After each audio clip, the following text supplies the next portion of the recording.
আসসালামু আলাইকুম গাইস, কেমন আছেন সবাই? আশা করি ভালো আছেন। অনেকদিন পর, প্রায় 5-6 দিন পরেই আমাদের রংপুর সিটিতে কত সুন্দর আজকে মৌসামটা, মানে রোদ উঠছে, মানে ওয়েদারটা অনেক সুন্দর।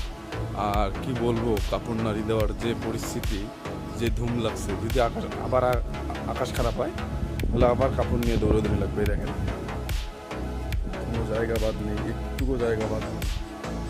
মানে যে যতটুক জায়গা পাইছে অতটুক জায়গাতেই কাপড় নাড়ি দেওয়া শুরু করে দিছে। 1 ইঞ্চি জায়গা পরিমাণ বাদ নাই। আমার বাড়ির আশেপাশে তো আরও অবস্থা খারাপ। কেউ বলতেছে আমার তারে দিস না, আমার মেলা কাপড়। আরেকজন বলতেছে আমার কাপড় সব দিছে, কেউ কাপড় দেন না।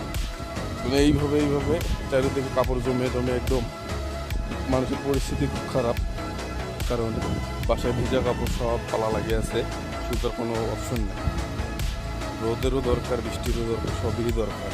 আলহামদুলিল্লাহ আমরা বাংলাদেশে সব ধরনের ওয়েদারই পাই, যা অন্য অন্য দেশে নাই। ভালো থাকবেন, আল্লাহ হাফেজ।